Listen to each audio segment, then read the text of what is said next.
Day 12. Bob's a lot better today, very responsive. He had a good feed this morning, a good drink. He's just had his yoghurt and bit herb and whatnot concoction.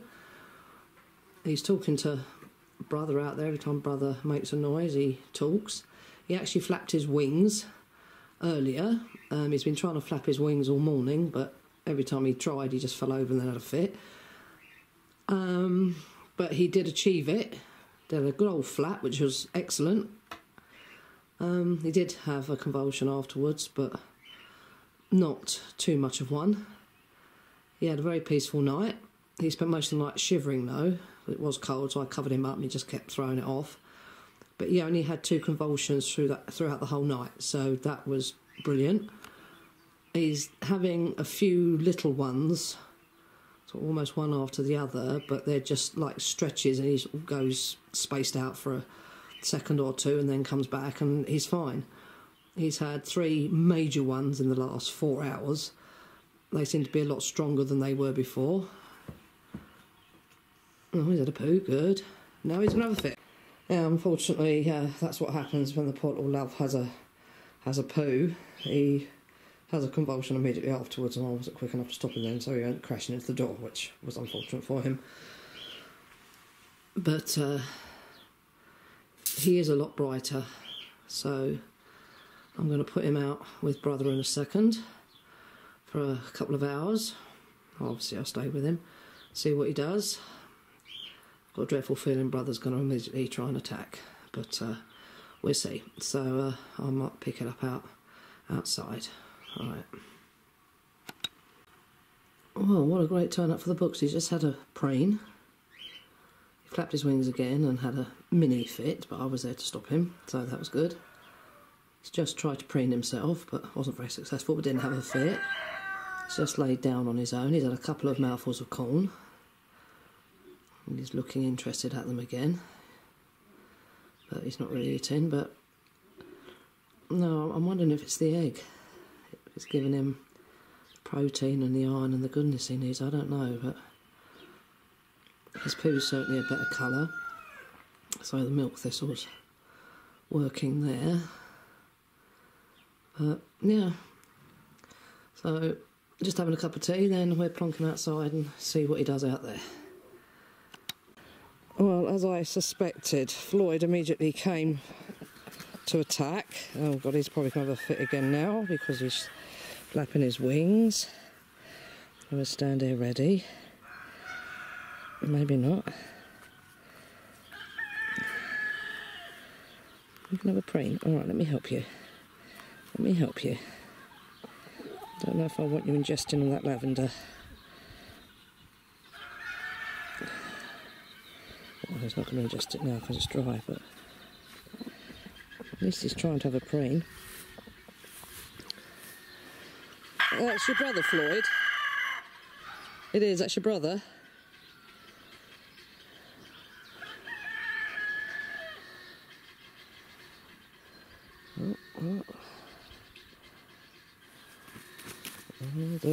No, yes, no, no, no. Oh, well, that's the second wing flap we've had and we haven't had a fit. This comb's still looking a mess. Isn't it, little man? Still looking a mess and it's all wimped. Good temperature though. Yeah. His wattles are just as swollen and black. I've got to keep an eye on that. Oh, we've got to keep an eye on that. I don't know if the arnica did any good yesterday or not. I'll put some more on today. Oh, wow, look at that. What an improvement. No, you're going to fit. Yes? Yes? Yes. Oh. Oh. Keep you down, keep you down, keep you down, keep you down. Don't flap. No, don't flap. Don't flap because you'll get away from me. No, no, no, no, no, no, no. There. Right, you sorted? Sorted? Careful. Get your wings sorted out. There we are. You're damaging your wings, aren't you? busted that feather. There we are. Yeah. What are you going to do, Floydie Floyd? See, poor old Bob's comb. Oh God, here we go again.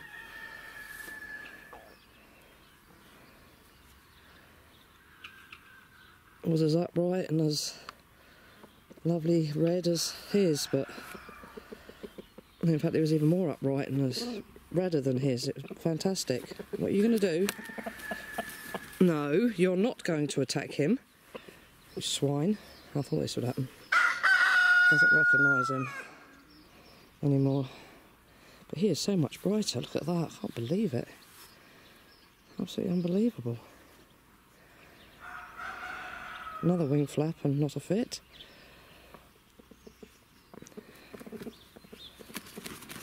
Another wing flap. Are we going to fit now?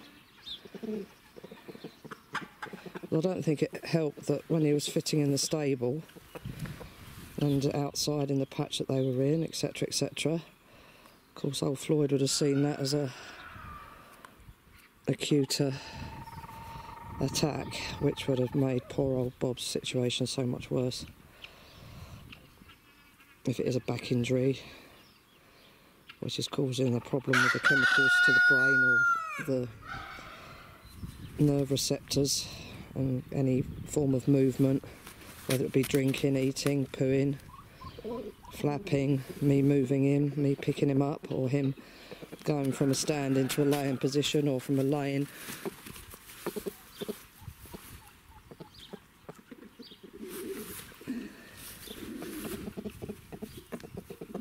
to a standing position. Any form of movement would cause him to convulse.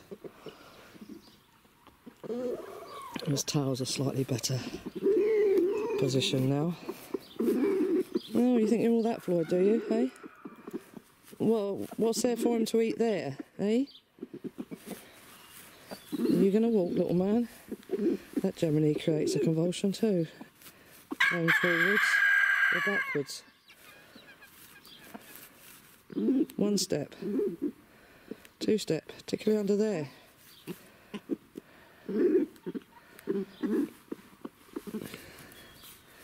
I'll back off just a little bit, just see what he does and what Floyd does. Oh, no, don't convulse now, please. I won't get there in time. No, maybe not. Okay. Still trying to sort your feathers out. It's a lovely warm day today. I had to wait till the grass dried off, just in case he was going to throw himself all over the place. I don't want to get him wet again after spraying him yesterday. Although I kept him warm after I'd sprayed him, but it would have been so much nicer if I could have sprayed him out in the sunshine where he could have stayed warm. Yeah, you bugger. Oh, well, you move fairly quickly then, little man. Okay, I'm here to save you. I won't let him attack. No, he just scared you a bit, didn't he?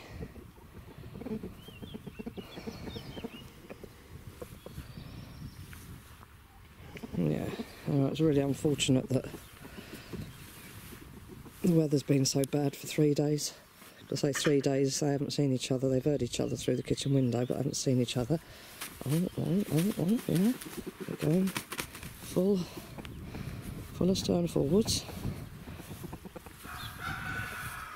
No, we're going to fit. Okay, but never mind, he had, I don't know, what, 5 or 6 steps forward. And that was only a very mild convulsion. That was nothing, really. But when I've got him on the kitchen floor feeding him and giving him his yoghurt concoction, I sort of sit flat on the floor with him, and he puts himself against my side, and you know, he does his thing. He has his yoghurt and he has bits of corn and he has a drink, and then if he's going to have a fit, he pushes himself right against me and sort of looks up at me, and I'll put my arms round his chest, avoiding his crop at all costs. I don't want to put any pressure on that in case it's a really violent one, because then he comes right forward and pushes, and they really are very aggressive, his convulsions. They can be. And he looks up at me and he waits for me to sort of cuddle him in tight and then he either has a very mild convulsion or doesn't. And then when he's finished, he sort of almost lays in my lap as if to say, oh, thank God for that. You didn't let me crash around the floor and hurt myself. And if I try to move, sort of to change my position, oh, look at this, he really is doing well. This is brilliant. This is absolutely brilliant. Are you going to try and take off, are you, babe? Are you going to try and take off? Where are you going to go to? Somewhere other than here, eh? Can't believe the change in him from yesterday. Yesterday morning, as I say, I thought I was going to lose him. Didn't want to eat, didn't want to drink. Every time he moved his head, he had a convulsion. He didn't want to stand up. He was breathing with an open beak. And I thought, this is it, he's going to die. And then 4 hours later, a different rooster, because I gave him some raw egg and his yoghurt. It seems to have been from that, unless of course the oregano and also the milk thistle had, you know, what, 2 days, 3 days to kick in and work. You're slightly less offensive now, Floyd, are you?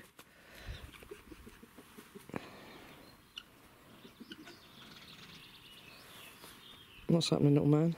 You okay?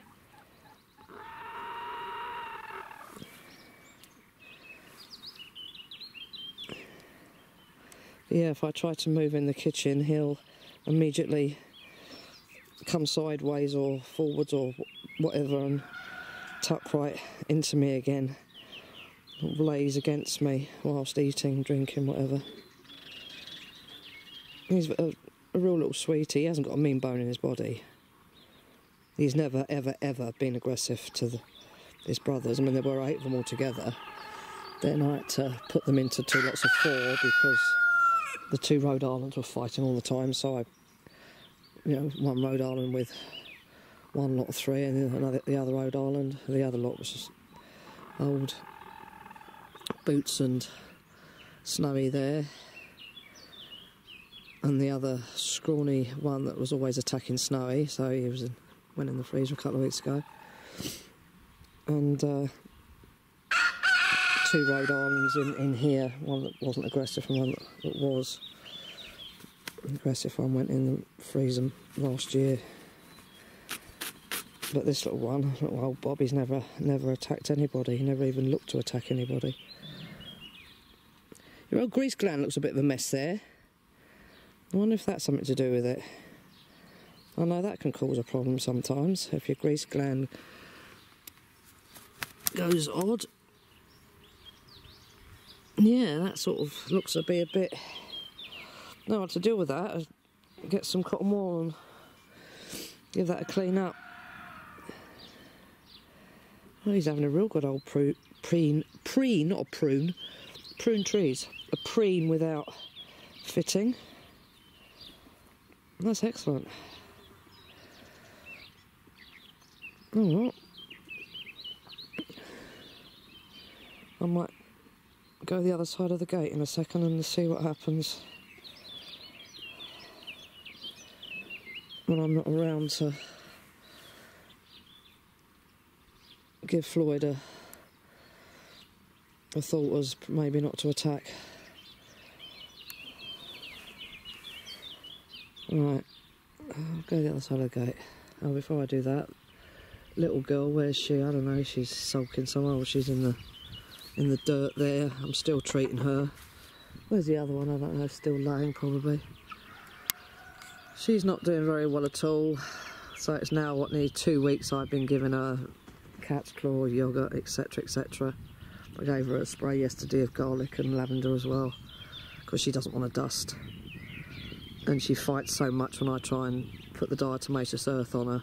It just goes everywhere I breathe it in, she breathes it in, because she's got an issue with her breathing anyway, and so have I. It's no good, it really is no good. So I sprayed her yesterday, but I don't know what her problem is. But it's just sort of been ongoing from last year. It was all tragic. I had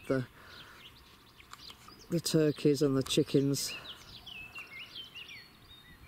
out there in the big paddock.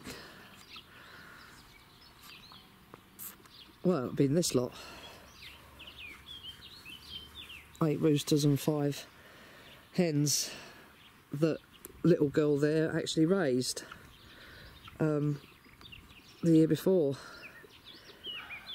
in 16, yeah, because I went to the Turks with my daughter, my youngest daughter,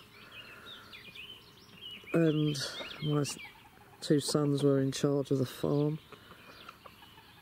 and yeah, so she had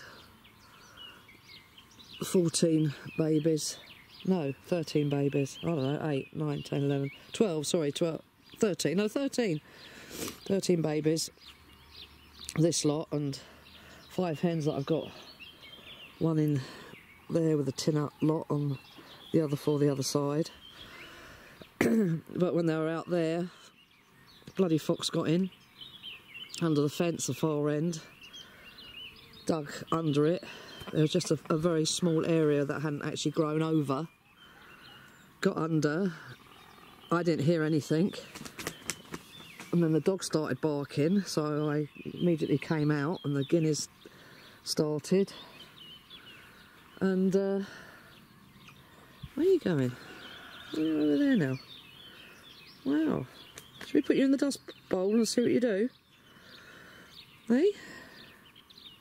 I'd like to see you peck around in some grass, actually. That would be a good thing to see. Or maybe the odd insect. Look, there's an insect there to your left. Haven't you seen it? Oh, now we're going to try and stretch. Wow, what a different bird. What a different bird. Amazing. Absolutely amazing.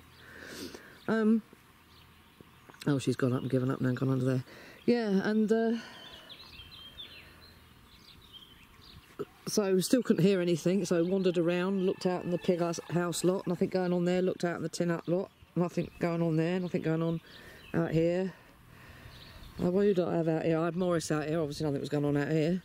Then I went out there, and they were all up by the side of the barn where they come into their stable. They hadn't actually gone into their stable, but they were all up the top here. And I thought, one's missing, and there were feathers everywhere over the whole... Oh my God, you're fitting. I didn't see that. Sorry, little man. I sort of let you down there, didn't I? But the gate stopped you. That acted like I did. That stopped you throwing yourself around. So that was good. Okay. Okay? Yeah? Okay? Yeah. Okay. So alert now. Amazing. What are you doing, Floyd? No, you're not a turkey. And they're not hens. No, they're not. You're shrinking, you are, Floydy. Yes, you are. Careful, dear. And they were all sort of up, standing, I'll say, by the stable door where they go in, but they weren't actually in. And I say feathers everywhere, over the whole of the field. I've never seen anything like it. I went into absolute panic. I followed the mass of feathers all the way down to the bottom, and there was a whole load down the bottom. Then I came back up and had a look to see which one it was. It was poor old Broken Shoulder. So the others, including the hens, obviously took off and flew back up to the stables. But poor old Broken Shoulder, of course, couldn't fly. And if she tried, she just went round in circles. So that's probably what happened, because it nobbled her, the bloody fox nobbled her right. I can't see, sun's in my face. Where's the barn? There's the barn. Right there, virtually. She was very nearly home and dry. She was very nearly up the ramp. There where they go into their stable, and the fox wouldn't have followed her there, because that's where all the others were standing. They nobbled her right there, that bastard. And that was it. I was absolutely heartbroken. And then 3 weeks later, I had Morris and my lovely big guinea out here in the barn yard bit, and I'm looking out the kitchen window. All of a sudden I see Morris take off over the fence. I hear the guinea scream. I come rushing out. No more guinea, feathers everywhere. And I thought, well, what the hell took that? Because I saw nothing. I didn't see anything, so I assumed it might have been a weasel or a stoat or a mink or martin, something. But poor old Morris, he just took up off over the fence, and obviously the guinea was by the fence too, trying to get out, but couldn't. He got nobbled, and Morris took off over it. Never seen a huge turkey take so much height and so much speed so quickly. He didn't know what to do with himself. He was beside himself, so was I. I went hunting all the way down there. It got under a very, very small gap in the fence by the gate. Even though I had a breeze block there to keep it down, so they didn't get out through the gate. I've now got a huge piece of wood against it, just in case. Now what are they going to do? I've moved away. Let's see what happens. Just don't have another fit. Floyd, don't you dare. God, you're a devil. Oh, you bugger. Leave him alone. Thug. All right, old man. He is doing this plonking as he walks again. Aren't you, Crumpet? Yeah. Okay. So I went all down the field and looked, took the dogs with me. I couldn't pick up any scent. The feathers sort of ended about there, just past the electric fence. Nothing. So I assumed it must have come from the same place that, you know, it came from when it took Broken Shoulder. And then about 3 weeks after that, I lost 2 hens in the pig house lot. I lost Muriel and my little tufty nut hen that was the great granddaughter of one of the very first original hens I had here. So, you know, that was the end of an era there. She was under the brambles, beheaded. I thought she was still alive. I pulled her out because I could see feathers everywhere. But obviously whatever it was, couldn't get them back out again, so it didn't come under the fence, so I knew it wasn't a fox. It would have had to come over the fence or through the fence, from halfway up. Steady, little man. Which really worried me because I didn't know what the hell it could be, because I knew full well, as I say, it wasn't a fox, because there was no gaps under the fence, there was no digging, there was no nothing, not even a rabbit digging. So, you know, there's no way it came from underneath. Steady, little babe. Steady, little man. What are you doing? What are you doing, eh? What's the matter? Okay. You alright then? I'll stand here and shade your head. There. That's what you don't like. Bit of a culture shock, isn't it, after 3 days in the house, only been out in the full force of the sun. And, picked Muriel up. She didn't have a mark on her. She had been plucked a bit, but she didn't have a mark on her. But her feathers were in a patch in the corner of their patch by the fence, the corner where the 2 fences join.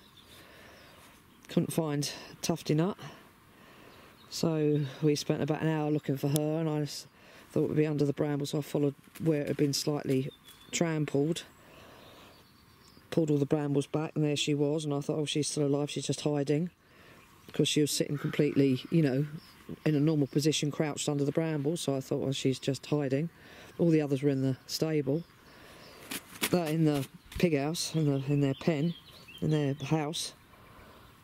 Pulled her out, no head, as if somebody had cut it off clean. Not another mark on her, just headless. So I told the next door neighbour, and apparently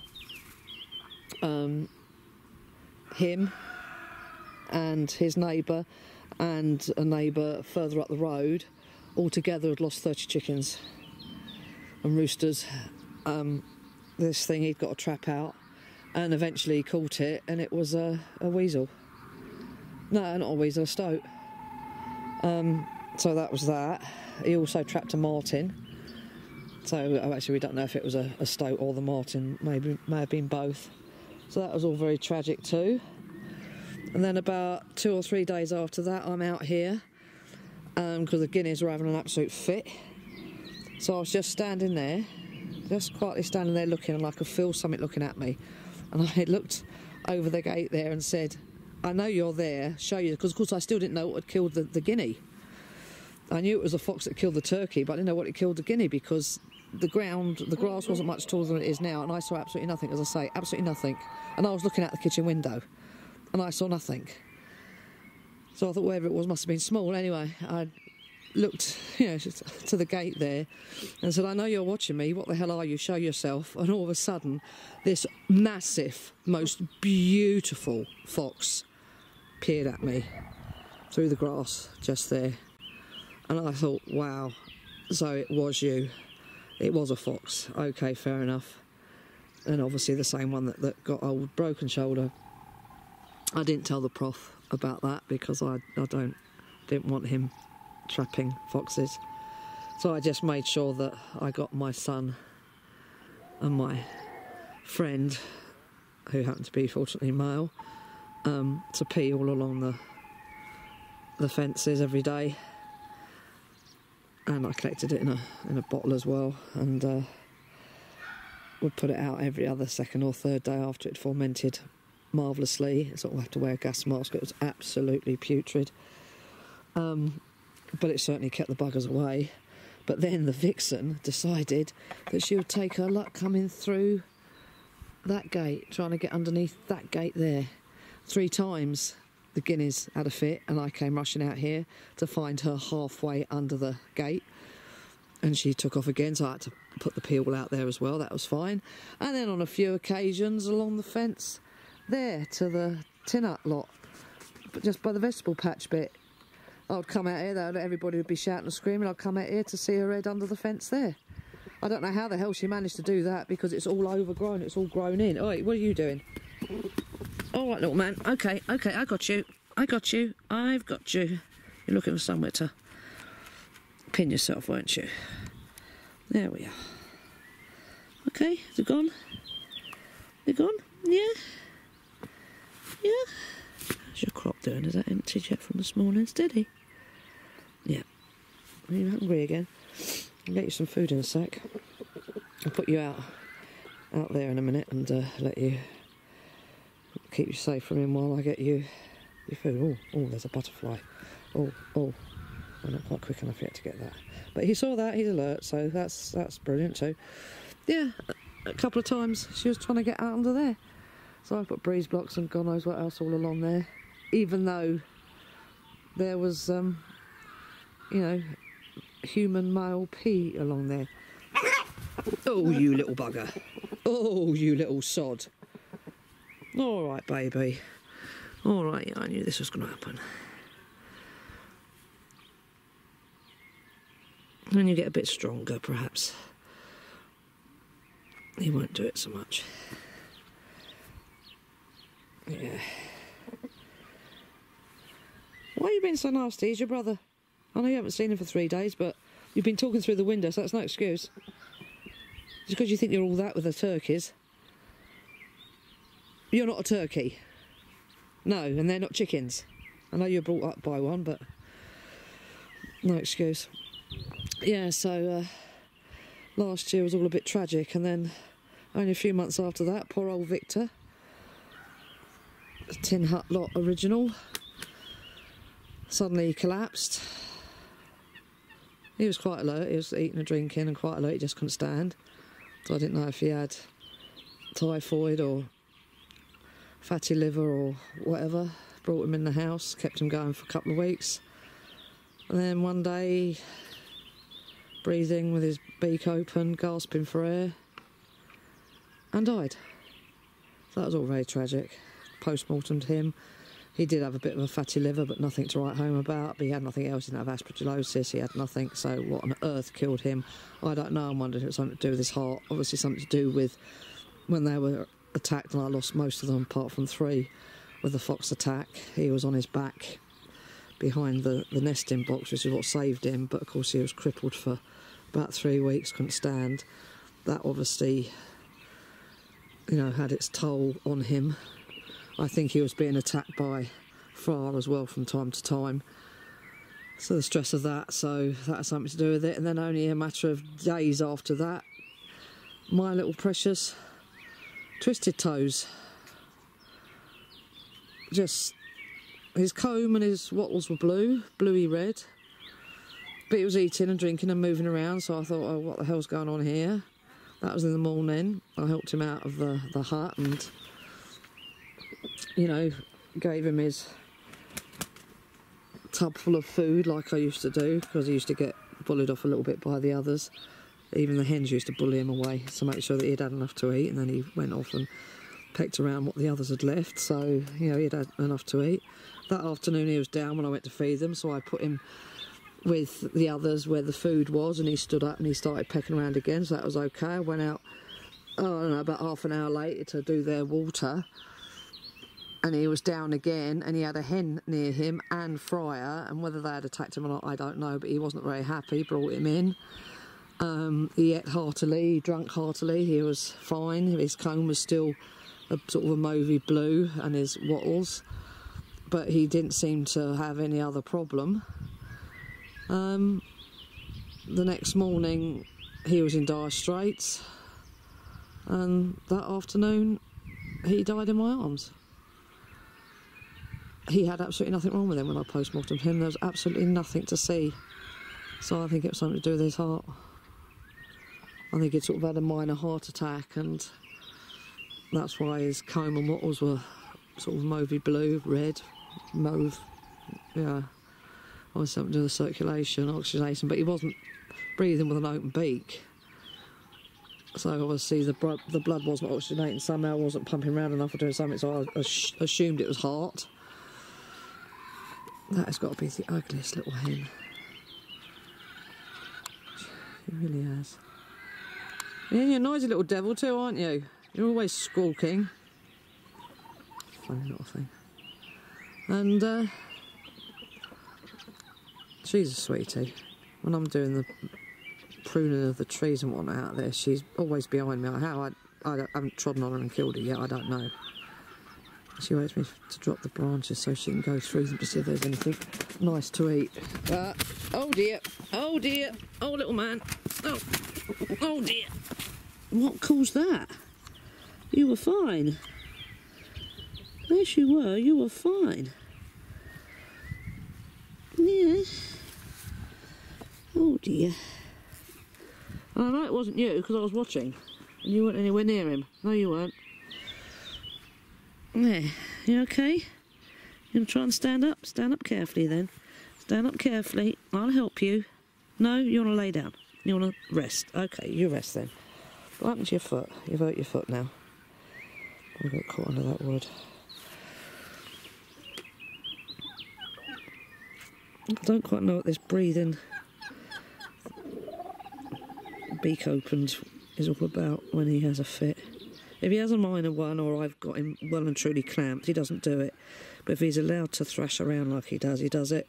Even if I sort of catch him halfway through, he will still breathe desperately with his mouth open. All this right here is all the damage he's done. He's banged himself around. You really have damaged yourself, haven't you? There you poor little soul.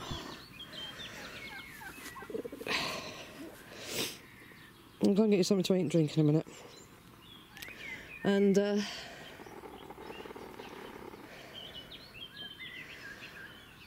yeah, so that was tragic. And then just after that, I lost the only daughter from the 2 Rhode Islands.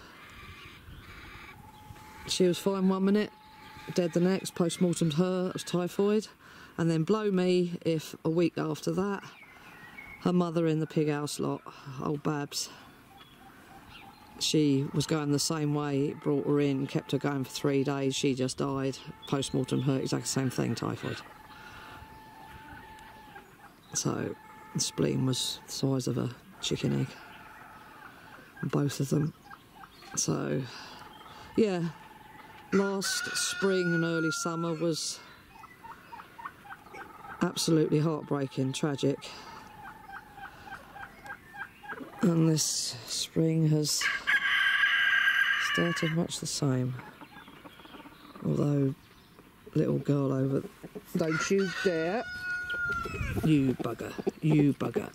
Leave him alone. Go away. Little girl there's been doing this for, I don't know, nearly 6-7 months now.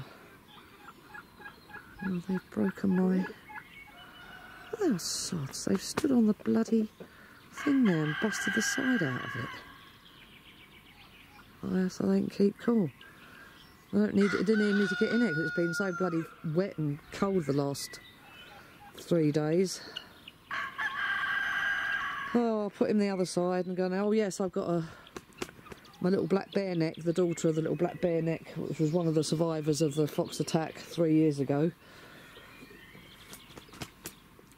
But then got nobbled the next day because I couldn't get her in. I didn't have the presence of mind to drop the electric fence so she could fly back over the fence. They fly out because the electric fence is the other side, but they won't fly back in because the electric fence is there, and I couldn't get her up the alleyway between the two patches.